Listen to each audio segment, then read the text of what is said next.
Hey guys, welcome back to Pi Study Circle. तो चलिए आज की वीडियो में हम लोग डिस्कस कर लेते हैं 10th एनआईएस पेंटिंग, जिसका कोड आप लोग स्क्रीन पर देख सकते हैं 225 है। उनके पेंटिंग के लेसन नंबर 3 को हम लोग डिस्कस करेंगे। वीडियो जो है हिंदी और इंग्लिश दोनों ही मीडियम वाले बच्चों के लिए बहुत ज़्यादा इन्फॉर्मेटिव होने वाली है, बहुत ही ज़्यादा हेल्पफुल होने वाली है। इसलिए हिंदी मीडियम और इंग्लिश मीडियम दोनों ही के स्टूडेंट्स इस वीडियो को देख सकते हैं और इससे बेनिफिट उठा सकते हैं। तो लेसन नंबर 3 जिसका नाम आप देख सकते हैं 13वीं शती एडी से 18वीं शती एडी तक कला का इतिहास तथा मूल्यांकन क्या रहा। इस पर्टिकुलर वीडियो में मैं आपको लेसन नंबर 3 बताऊंगी शुरू से लेकर लास्ट तक। इसमें इंपॉर्टेंट जितने भी हमारे लेसन के इसके पॉइंट्स हैं या फिर आप इनको जो है समरी भी कह सकते हैं, वो सारी की सारी हम लोग डिस्कस करने वाले हैं। इससे पिछली वीडियो में मैंने आपको लेसन नंबर 1 और लेसन नंबर 2 बताया था।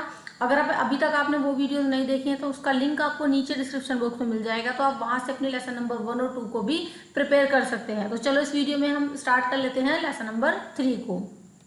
देखिए, जैसा कि आप लोग स्क्रीन पर देख सकते हैं, सबसे पहले हम जो है प्रस्तावना, दैट मीन्स इंट्रोडक्शन जानेंगे। इसका पॉइंट वाइज मैंने पूरा का पूरा चैप्टर बहुत अच्छे तरीके से लिखा है। आप हैंड टू हैंड स्क्रीनशॉट भी ले सकते हैं या फिर जो है इसको नोट डाउन भी कर सकते हैं। 12वीं शती ईस्वी में इंट्रोडक्शन अगर हम जाने देखिए इस लेसन का, तो कुछ इस तरीके से है कि 12वीं शती ईस्वी में भारत के विभिन्न भागों में शक्तिशाली वंशों का क्या हो गया, पतन हो गया। तो इसको हम इंग्लिश में कैसे बोलेंगे, decline the dynasties, the powerful dynasties in different parts of India. ठीक है, कला के संरक्षकों का क्या हो गया, फिर अभाव हो गया। तो lack of patrons to support a large project of art. इस तरीके से है। यहाँ पर हमने 2 पॉइंट यहाँ पर इसके डिस्कस कर लिया। देखिए, जो हिंदी में लिखा है जस्ट उसी को सिंपल इंग्लिश में हमें कन्वर्ट करना है। तो इंग्लिश मीडियम वाले बच्चे बिल्कुल कंफ्यूज ना हो। अगर इंग्लिश उनको समझ में नहीं आती है तो यहाँ पर हिंदी में जो लाइन्स लिखी हैं उससे आप बहुत ज़्यादा बेनिफिट उठा सकते हैं, समझ सकते हैं पूरे लेसन को। इस युग में बड़े स्तर पर कला की परियोजनाएं क्या हुई, प्रारंभ नहीं हुई। तो द लार्ज प्रोजेक्ट्स वो could not started in this era. इस युग के अंदर आगे देख लेते हैं, राजस्थान, बंगाल तथा उड़ीसा में कुछ मंदिरों का निर्माण हुआ। तो only few constructions of temples in Rajasthan, Bengal and Orissa. देखिए, जो जगहों के नाम है वहाँ से एज इट इज लिखने हैं हमें, राजस्थान और बंगाल और उड़ीसा। उसमें कुछ याद करना ही नहीं है आपको, जस्ट इंग्लिश में ऐसे कैसे लिख देना है। तो इस युग में मुस्लिम शासकों ने कला को तथा निर्माण कार्यों को किलों तथा मकबरों तक कहाँ रखा, सीमित रखा। देखिए, ये जो हमारा लेसन नंबर 3 है इसमें मुस्लिम शासकों का जो है दौर आ गया था। तो उन्होंने क्या किया, कला को, निर्माण कार्यों को किलों और मकबरों तक सीमित रखा, केवल किले और मकबरे ज्यादातर बनवाए।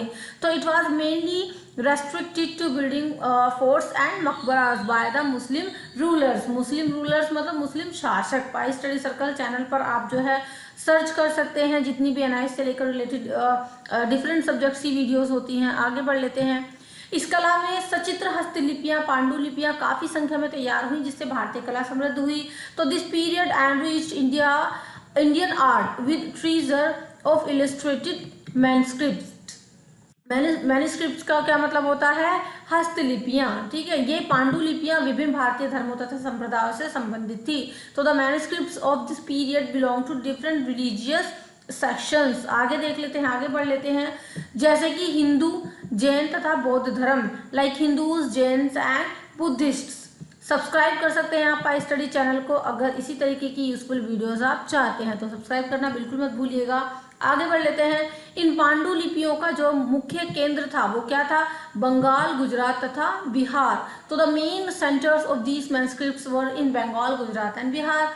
बंगाल तथा बिहार में पांडुलियां पाल वंश के शासकों के संरक्षण में तैयार हुई। देखिए, शॉर्ट क्वेश्चन आपका बन जाता है कि बंगाल और बिहार की जो पांडुलिपियां थी वो किसके द्वारा जो है संरक्षण में, किसके संरक्षण में तैयार हुई, तो पाल वंश के शासकों के संरक्षण में तैयार हुई। तो the manuscripts were made in Bengal and Bihar under the patronage of Pala dynasty. इनमें जो पाल शैली स्पष्ट थी, उनमें पाल शैली हम स्पष्ट रूप से देख सकते हैं, दिखाई देती है। तो it shows a distinct style called Pal style. Pal शैली का मतलब पाल स्टाइल, पाला हम इसको इंग्लिश में ऐसे लिख देते हैं। आगे बढ़ लेते हैं। जैन धार्मिक पांडुलिपियां वो कहाँ पर लिखी गई थी, वो भी बिहार में लिखी गई थी। तो Jain religious manuscripts were written in Bihar. ये पाम पात्रों पर लिखी गई। तो ये किस चीज पर लिखी गई, पाम पात्रों पर। दीज पुथीज और manuscripts are done in palm leaf. Palm पात्र का मतलब पाल्म के जो पत्ते होते हैं उन पर लिखी गई। 16वीं शती ईस्वी से 19वीं शती ईस्वी तक राजपूत तथा मुगल चित्रकला फली फूली और समृद्ध हुई। आपको ध्यान रखना है 16वीं शती ईस्वी से 19वीं शती ईस्वी तक कौन सी जो हमारी शैली थी वो फली फूली, तो राजपूत तथा मुगल चित्रकारी थी वो। तो Rajput paintings and Mughal paintings flourished from 16th century AD to 19th century AD. Next है, आगे देख लेते हैं। राजपूत चित्रकला में लोक चित्रकला तथा अजंता चित्रकला शामिल थी। तो Rajput paintings were combination of folk paintings and Ajanta paintings. Mughal चित्रकला में फारसी तथा राजपूत चित्रकला का क्या था, सम्मिश्रण था। तो Mughal paintings were combination of Persian and Rajput paintings. 18वीं शताब्दी के बाद भारतीय कला का क्या हो गया, फिर डिक्लाइन, दैट मीन्स पतन होना शुरू हो गया। After the 18th century Indian art started to decline. आगे बढ़ लेते हैं हम। इस लेसन के अंदर जो आपकी पेंटिंग्स दे रखी हैं मेनली वो है 3 पेंटिंग्स के बारे में हम बात करेंगे। पहली है आपका श्रृंगार। तो एज इट इज जैसे मैंने आप डायग्राम देख सकते हैं, एक तरफ हिंदी मीडियम वालों के लिए है, एक तरफ इंग्लिश मीडियम वाले बच्चों के लिए है। ठीक है, तो श्रृंगार टाइटल है इसका। आपको 3-4 चीजें याद रखनी पड़ती हैं कि टाइटल क्या है, मतलब शीर्षक, उस चीज का नाम, उस पेंटिंग का नाम को ध्यान रखना है। शैली कौन से उसमें बनी थी, इसमें तो गुलेर घराना में। समय को क्या था इसका, किस समय में बनी थी, तो 18वीं शताब्दी ईस्वी में। कलाकार किसने बनाई था इस पेंटिंग को, तो अज्ञात है, कुछ अता पता नहीं है। माध्यम क्या है, टेम्पेरा। ठीक है, तो सेम ऐसे ही आपको इंग्लिश में दे देना है। टाइटल श्रृंगार है, स्टाइल गुलेर स्कूल है, पीरियड 18th सेंचुरी एडी है, आर्टिस्ट अननोन है और मीडियम है टेम्पेरा। ठीक है, अब इसके बारे में हम जनरल डिस्क्रिप्शन पढ़ लेते हैं, दैट मीन्स सामान्य विवरण जानेंगे हम इसका। तो सामान्य विवरण कुछ इस तरीके से है। कांगड़ा घाटी के पास गुलेर नाम का छोटा सा राज्य था जो पहाड़ी शैली के लिए बहुत फेमस था। तो Guler was a small state near Kangra valley and one of the most important centres of the पहाड़ी स्कूल ऑफ पेंटिंग्स। आगे बढ़ लेते हैं। 1450 ईस्वी से 1780 ईस्वी के दौरान ये शैली जो है वो विभिन्न राजाओं के संरक्षण में काफी पल्लवित हुई और समृद्ध हुई। पल्लवित का मतलब काफी फली फूली ये शैली अच्छे से चली उस दौरान। तो this style flourished between 1450 AD to 1780 AD under the different rulers of this kingdom. Guler लघु चित्रकला विकास के कई चरणों को पार करती हुई पल्लवित हुई तथा इस पर लोक कला तथा मुगलों की लघु चित्र शैली का प्रभाव पड़ा। तो Guler miniature went through different stages of development under the influence of folk art to Mughal miniature style. आगे बढ़ लेते हैं। 18वीं शताब्दी ईस्वी में गुलेर चित्रकला अपनी परिपक्वता पर पहुंच गई। परिपक्वता का मतलब जो उसकी सबसे अच्छी टाइम था, सबसे अच्छा पीरियड था। तो the Guler painting reached its maturity in the 18th century AD. Maturity मतलब परिपक्वता पर पहुंच गई। आगे है, इन चित्रों की प्रमाणिक विशेषता पौराणिक कृष्ण तथा राधा की प्रेम कथा है। देखिए गुलेर घराने की सबसे प्रमुख विशेषता क्या है, राधा और कृष्ण की प्रेम कथा, ये इसी थीम पर बेस्ड थी ये जो पेंटिंग थी। तो Guler paintings are characterised by genuine romanticism. Romanticism का मतलब प्यार या प्रेम कथा of the myth of Krishna and Radha. आगे बढ़ लेते हैं। यह प्रेम कथा आज तक दिव्य प्रेम के जीवंत प्रतीक के रूप में जानी जाती है। मतलब माना जाता है, देखिए राधा और कृष्ण का प्रेम तो जो है काफी फेमस है, काफी मशहूर है, बहुत ज्यादा उसको जीवंत माना जाता है। This love story still a living symbol of divine love. आगे गुलेर चित्रकला में रामायण तथा महाभारत की कहानियों को भी दिखलाया गया है। तो stories of Ramayana and Mahabharata were also used as the theme of Guler. आगे हम बढ़ लेते हैं। श्रृंगार विशिष्ट राजपूत चित्रकला का उदाहरण है। तो श्रृंगार is a typical Rajput painting with such a theme. Guys video पसंद आ रही है तो प्लीज़ लाइक कर देना, क्योंकि आप लाइक करने में थोड़ा सा कंजूसी कर देते हैं। चैनल पर पहली बार विजिट कर रहे हैं तो सब्सक्राइब करना बिल्कुल मत भूलना और बेल आइकन को प्रेस कर देना और वहाँ पे ऑल वाली नोटिफिकेशन आपको जो है प्रेस करना है, ताकि जितनी भी हमारी स्कूल वीडियोज़ होती हैं जो हम डे टू डे प्रोवाइड करते रहते हैं उन सभी का नोटिफिकेशन आपको बिल्कुल टाइम पर मिल जाए। वीडियो पसंद आए तो लाइक जरूर कर देना, प्लीज़ प्लीज़ प्लीज़। एक दुल्हन को विवाह के रूप में सजाया जा रहा है। आगे बढ़ लेते हैं हम लोग। तो a bride is being adorned for her wedding. इस चित्र में देखिए, इस चित्र के बारे में हम पढ़ रहे हैं तो इस चित्र में आखिर क्या क्या हो रहा है वो हम जान रहे हैं। तो इस चित्र में एक नौकरानी चंदन का लेप तैयार कर रही है। देखिए अगर आप पेंटिंग देखते हैं ये अपनी बुक के अंदर तो काफ़ी सारी लेडीज़ हैं इसमें, दुल्हन को तैयार कर रही हैं। वो एक लेप तैयार कर रही है, उसके पास खड़ी है, एक शीशा लेके खड़ी है, कोई उसको पायल पहना रही है। तो इस तरीके से पूरी पेंटिंग है। अगर आप साइड में अपनी बुक को रख लेते हैं, हैंड टू हैंड उस पेंटिंग को देखते भी रहते हैं तो और इजी आपके समझ में ये आ जाएगा। तो a maid is preparing sandal paste, ठीक है, चंदन का लेप का मतलब सैंडल पेस्ट। दूसरी नौकरानी देखो क्या कर रही है, दुल्हन के पैरों में पायल पहना रही है। Another woman is tying an anklet, anklet का मतलब पायल on the foot of the bride, bride होती है दुल्हन। आगे बढ़ लेते हैं हम, समझ में आ रहा है ना यहाँ तक आपके, आई होप समझ में आ रहा होगा। एक औरत आईना लेकर खड़ी है तथा दूसरी फूलों की माला बना रही है। तो one is holding a mirror, mirror मतलब शीशा, and other one is making garland, garland का मतलब होता है माला ऑफ फ्लावर्स, फूलों की। देखिए अगर आपको इस वीडियो का पीडीएफ चाहिए, इसको हमारे व्हाट्सएप ग्रुप को ज्वाइन कर सकते हैं। नंबर आपके सामने आपकी स्क्रीन पर है 929312777273, ठीक है। यहाँ से आप जो है हमारे व्हाट्सएप ग्रुप को ज्वाइन कर लीजिए। आपका कोई भी पर्सनली भी डाउट है तो वहाँ पर सब क्लियर होता रहता है, क्योंकि काफ़ी सारे स्टूडेंट्स हमारे साथ वहाँ पर जुड़े हुए हैं। आगे बढ़ लेते हैं अब हम लोग। एक महिला दुल्हन के बाल संवार रही है तथा एक बुजुर्ग महिला इस सारे क्रियाकलाप का निरीक्षण कर रही है। तो a lady is busy in combing the bride's hair and an elderly woman is supervising the whole procedure.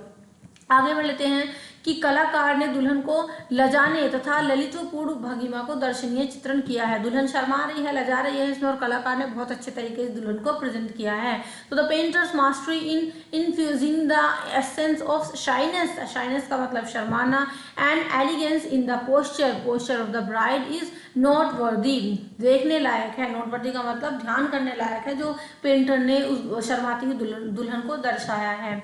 संवेदनशील चेहरे, सौम्य व्यवहार तथा रंगों का मिश्रण गुलेर शैली की विशेषताएं हैं। तो the exist faces, graceful attitudes and soft harmony of colours are characteristics, characteristics का मतलब विशेषताएं हैं किसकी, गुलेर शैली की। देखिए यहाँ पर हमने एक पेंटिंग को डिस्कस कर लिया है, अब हम बढ़ लेते हैं इसकी दूसरी पेंटिंग की तरफ। चैप्टर नंबर 3 का पेंटिंग नंबर 2 जैन लघु चित्र है हमारा। ये शीर्षक कल्पसूत्र है, कल्पसूत्र नाम दिया गया है इसको, टाइटल है इसका, कलाकार का पता नहीं है, ज्ञात है। शैली जैन पांडुलिपि चित्र, समय 15वीं शती ईस्वी, ठीक है। माध्यम है इसका पाम की पत्तियों पर tempera, same as it is English में लिखा गया है। टाइटल आर्टिस्ट, स्टाइल, पीरियड या मीडियम।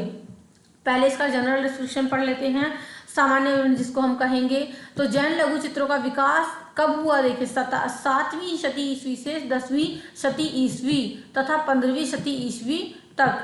तो जैन मैनिचर पेंटिंग्स कब थी ये, from 7th century AD to 10th century AD। WhatsApp group को again I am telling that you can join our WhatsApp group for notes and PDF. आगे बढ़ लेते हैं। ज्यादातर लघु चित्र 10वीं शताब्दी एडी में बने। Most of the Jain miniatures were done during 10th century AD। इन चित्रों के मुख्य केंद्र पंजाब, बंगाल, उड़ीसा, गुजरात तथा कहाँ थे, राजस्थान में थे।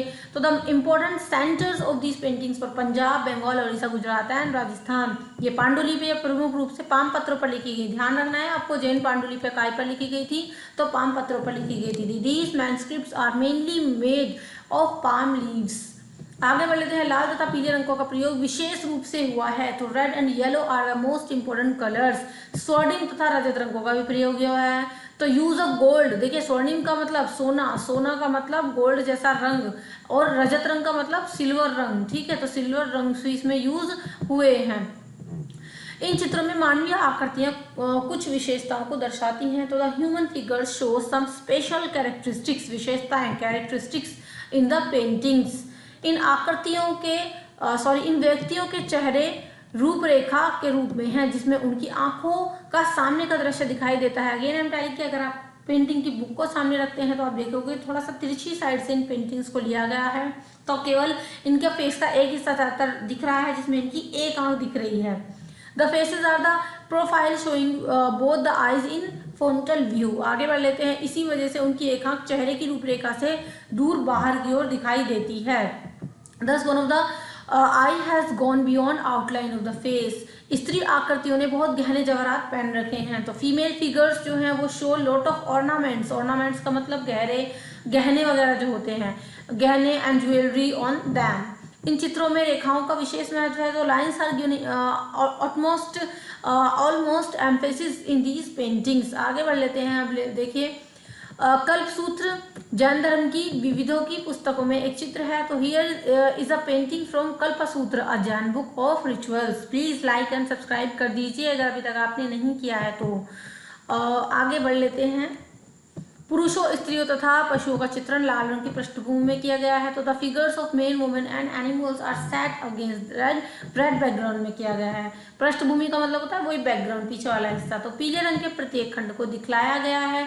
तो each pomade is outline with yellow colour. स्वर्ण तथा सामुद्रिक रंग के कीमती पत्थरों का प्रयोग भी इसमें हुआ है। The gold and ultramarine are derived from gemstones. यह शैली पूरी तरह लोक शैली पर केंद्रित है। तो the style is full of folk elements. लोक शैली का मतलब फोक एलिमेंट्स, इसको हम इंग्लिश में बोलते हैं। आकार में चपटापन तथा अभिव्यक्ति रूढ़िवादी है। तो इट हैज फ्लैटनेस, चपटापन का मतलब फ्लैट है वो चीज, ऑफ द फॉर्म। कलाकार की वास्तुकला के प्रतिमानों तथा कपड़ों की अभिकल्पना का आकलन भी दिलचस्प है। तो आर्टिस्ट ऑब्जर्वेशन, ऑब्जर्वेशन का मतलब जो आर्टिस्ट ने ऑब्जर्व किया है ऑफ किस चीज को, आर्किटेक्चरल पैटर्न को and textile design is very interesting. प्रभावकारी रेखाएं तथा शरीर की रेखाओं का बिंदुओं से प्रयोग इन चित्रों के सौंदर्य को क्या करता है, बढ़ा देता है। तो the fluent lines for contour and use of decorative dots enhance the beauty of these paintings. अब पढ़ लेते हैं इस जो हमारा लेसन है, इसकी जो लास्ट पेंटिंग है हमारी पेंटिंग नंबर 3, लेसन नंबर 3 की पेंटिंग नंबर 3, जिसका नाम है रास लीला। शीर्षक है इसका विष्णुपुर टेराकोटा। कलाकार अज्ञात है। ज्यादातर जो पेंटिंग्स है उनके कलाकारों का कोई पता नहीं है, बना के वो जो है गायब हो गए थे या मैं उनका पता नहीं है, लापता है वो लोग। उपलब्धि स्थान क्या है इसका, पश्चिम में। उपलब्धि स्थान का देखो क्या मतलब होता है, जहाँ पर ये चीज, ये पेंटिंग है, जो भी चीज है वो हमारी प्राप्त हुई है, जहाँ से खुदाई में मिली हो या कहीं गढ़ी हुई मिली हो, दबी हुई मिली हो। तो पश्चिम बंगाल के विष्णुपुर में पंचपुरा मंदिर में ये हमें मिली थी। कौन सी पेंटिंग, विष्णु टेराकोटा। ठीक है, आगे बढ़ लेते हैं। समय कौन सा था इसका, 17वीं शती एडी के आसपास। माध्यम किस चीज से ये बनी है, तो पक्की मिट्टी टेराकोटा की टाइल्स से। आगे बढ़ लेते हैं हम, अब पढ़ लेते हैं इंग्लिश में इसको कैसे लिखेंगे, सेम एज इट इज आप लिख सकते हैं। रास लीला इसका नाम है। Title Vishnupur terracotta, artist unknown है। Site Panchmura temple, Vishnupur, West Bengal. Period है around 17th century AD. Medium है टेराकोटा टाइल्स। प्लीज लाइक कर दीजिए, अब तो मैंने कई बार कह दिया, इट्स रिक्वेस्ट। लाइक करने से थोड़ा सा मोटिवेशन मिल जाता है कि हाँ भाई आपको वीडियोस पसंद आ रही हैं, तो आगे भी हम इस तरीके से काम करते रहते हैं। जनरल डिस्क्रिप्शन की बात करें इस पेंटिंग की, तो सामान्य विवरण कुछ इस तरीके से है। पश्चिम बंगाल में विष्णुपुर एक छोटा सा कस्बा है। तो Vishnupur is a small town in West Bengal. यहाँ छोटे छोटे कई मंदिर है जिन्हें पक्की मिट्टी टेराकोटा की टाइल्स से सजाया गया है। There are many small temples which are decorated with terracotta tiles. यह टेराकोटा कला कब हुई, 18वीं तथा 19वीं शती ईस्वी की विभिन्न संस्कृतियों तथा धार्मिक घरानों को प्रतिबिंबित करती है। देखिए जितनी भी हम पेंटिंग्स या जो मूर्तियां उन सबके बारे में पढ़ते जा रहे हैं, आपको उनका टाइम का थोड़ा सा खास ध्यान रखना है कि कब ये पेंटिंग्स बनी थी, किस चीज़ से ये बनी थी, क्योंकि शॉर्ट क्वेश्चंस आपके यहीं से पुटअप किए जाते हैं। तो these terracotta art reflects various cultural and religious currents of 18th and 19th century AD. ज्यादातर मंदिर या तो शिव जी को या फिर विष्णु जी को समर्पित हैं। Most of the temples are dedicated, dedicated का मतलब समर्पित हैं, आइदर टू शिवा और विष्णु, या तो शिवा को या फिर विष्णु को, विष्णु जी जो भगवान है। आगे बढ़ लेते हैं। शिव, दुर्गा तथा राधा कृष्ण की आकृतियां रामायण तथा महाभारत के पात्रों के साथ दिखाई देती हैं। सब कुछ लगभग मिक्सचर कर रखा है, रामायण और महाभारत तो सब कथा एक साथ गा रखे हैं इन पेंटिंग्स में। तो figures of Shiva, Durga and Radha Krishna are seen along with characters from Ramayana and Mahabharata. Share कर दीजिए फ्रेंड्स के साथ अगर वीडियो आपको पसंद आ रही है तो, ताकि फ्रेंड्स को भी पूरा बेनिफिट इस वीडियो का मिल सके। Please share this video with your friends. कलाकार ने समकालीन सामाजिक जीवन को दिखाने का पूरा प्रयास किया है। तो the artist took keen interest to depict the contemporary social life as well। Social life का मतलब उस वक्त की क्या सामाजिक जीवन होता था, कैसे लोग जीते थे, उसको दिखाने की भी कोशिश यहाँ पर कलाकार ने की है। आगे बढ़ लेते हैं। इस पेंटिंग में और क्या दिखाया गया है, मानव, पशु तथा चिड़ियों के जीवन से संबंधित विभिन्न विषयों चित्रित किए गए हैं इसमें। तो दे रिप्रेजेंट वेरियस सब्जेक्ट्स, जैसे कि relating to human, animal and bird life. मंदिर वास्तुकला बंगाल की झोपड़ी प्रकार की एक मंजिली या दो मंजिली डिजाइन पर आधारित है। तो the temple architecture is based on the design of Bengali thatch. Thatch का मतलब होता है जैसे कि कोई झोपड़ी हो इस तरीके से। हट टाइप इन सिंगल और डबल स्टोरेज। दीवारों को पक्की मिट्टी की छोटी टाइल्स से सजाया गया है। तो the walls are decorated with small pieces of terracotta tiles. इन टाइल्स को दीवारों पर मिट्टी गारे से चिपका दिए गए हैं। तो these tiles are sticking on the wall with mortar. Mortar का मतलब कहता है गारा। ठीक है, मतलब पक्की जो मिट्टी का गारा होता है वो। रासलीला में राधा कृष्ण के दिव्य प्रेम को उनके साथी गोप तथा गोपियों सानिध्य में दर्शाया गया है। तो the Rasleela is a celebration of divine love of Radha and Krishna with their friends gopis and गोपियान्स। सो स्टूडेंट थोड़ा सा आगे और बढ़ लेते हैं हम। अब वीडियो जस्ट मतलब हमारा चैप्टर फिनिश होने को ही है। वीडियो को लास्ट तक बिल्कुल देखना मत भूलना, ठीक है। अगर अभी तक आप बने हुए वीडियो के लास्ट तक तो थैंक यू सो मच, इससे आपको ही पूरा बेनिफिट मिलेगा। इस सुंदर फलक का एक चौकोर स्थान पर 3 गोलों को केंद्रित कर संयोजन किया गया है। तो this beautiful panel is composed of 3 concentric circles within a square space. In 3 गोलों में से बीच के गोले में एक गोपी के साथ राधा कृष्ण की आकृतियां दिखाई गई हैं। तो the middle circle is occupied by the figures of Radha Krishna along with the गोपी।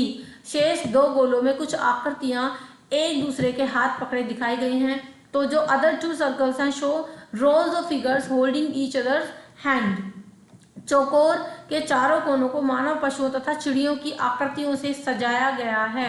तो the 4 corners of the square are decorated with the human figures, animals figures and birds. Please like, subscribe, share and comment करिए। Comment करके मुझे ज़रूर बताइएगा video आपको कैसी लगी है। और पीडीएफ चाहिए तो आप जो है व्हाट्सएप ग्रुप को ज्वाइन कर सकते हैं इस नंबर के थ्रू, ठीक है। तो स्टूडेंट्स आप जो है पूरे के पूरे इस चैप्टर के नोट्स को अच्छे से प्रिपेयर कर लीजिए आपके, ताकि आप जो है एग्जाम में अच्छे मार्क्स अचीव कर सकें। वीडियो पसंद आई है तो प्लीज़ लाइक कर दीजिएगा, फ्रेंड्स के साथ शेयर कर दीजिएगा और जो है कमेंट करके मुझे ज़रूर बताइएगा कि आपको वीडियो कैसी लगी है। इसके अलावा आपको किस तरीके की वीडियोस चाहिए आप ये भी मुझे कमेंट सेक्शन में बता सकते हैं। जितने भी आपके सॉल्व टीएमए हैं वो मैंने पहले ही चैनल पर अपलोड कर रखे हैं, काफ़ी सारे 10th क्लास के तो, और 12th के ऊपर थोड़ा सा अभी काम चल रहा है। तो आप जो है चैनल की प्लेलिस्ट पर जाइए, 10th टीएमए सॉल्व, उसमें आपको विद प्रोजेक्ट आंसर के मिल जाएंगे। इसके अलावा इंपॉर्टेंट क्वेश्चंस की बहुत सारी यूजफुल वीडियोस हैं, अगर अभी तक आपने नहीं देखी हैं तो वो सभी भी आप देख लीजिए। और जितने भी हमारे सब्जेक्ट्स हैं उनके इंपॉर्टेंट क्वेश्चंस को प्रिपेयर कर लीजिए, एग्जाम का पॉइंट ऑफ व्यू से बहुत ज़्यादा इंपॉर्टेंट है। इस वीडियो में हमने डिस्कस किया है 10th एनएस पेंटिंग का लेसन नंबर 3 को। नेक्स्ट वीडियो में हम डिस्कस करेंगे लेसन नंबर 4 को। सो आई होप वीडियो आपको पसंद आई होगी, हेल्पफुल रही होगी। So see you in the next video. Till then keep studying, bye study, thank you so much.